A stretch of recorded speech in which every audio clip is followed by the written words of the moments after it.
areas where Washington can learn from the world of sports. And I think it's, as Becky said, a unique way to present to the American people solutions that work, make sense, and put the people of Team America in a position to compete and succeed and make sure that everyone has that opportunity to achieve their dreams. He served in the House of Representatives. Before that, he served in the Virginia legislature from Mr. Jefferson's seat.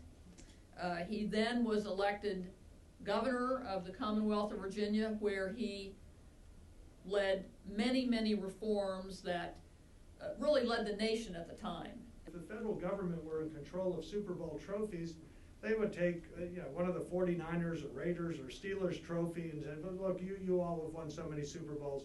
The Detroit Lions, they've never won a Super Bowl. Let's give them a trophy. But that would, in sports, they would abhor that approach.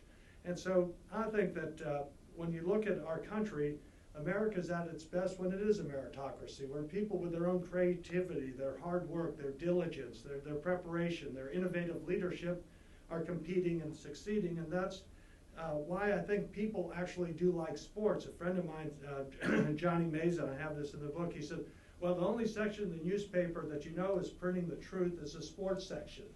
You have the scores, how many hits, how many runs, how many touchdowns, how many passes were completed. And there's not a question, there's an objective aspect of it. That's why I have a chapter in the book entitled What Gets Measured Gets Better. You don't watch a basketball game wondering what the score of the game is. There's a scoreboard. And it's very important that there is that sort of competitiveness, but also accountability and measurement. Prices. And here we are continuing to be vulnerable to hostile dictators, cartels, and oligarchs when we have the resources under our land and under our water and the creativity of the people. In sports, you all see people saying, we're number one.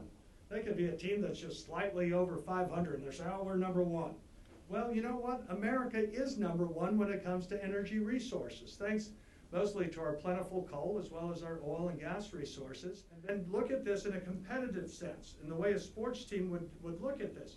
Our government wants to impose these costs to drive up the cost of electricity. It really hurts all Americans, our business. It really hurts middle and lower income people the most. It'll increase our fuel costs. They want to increase our food costs.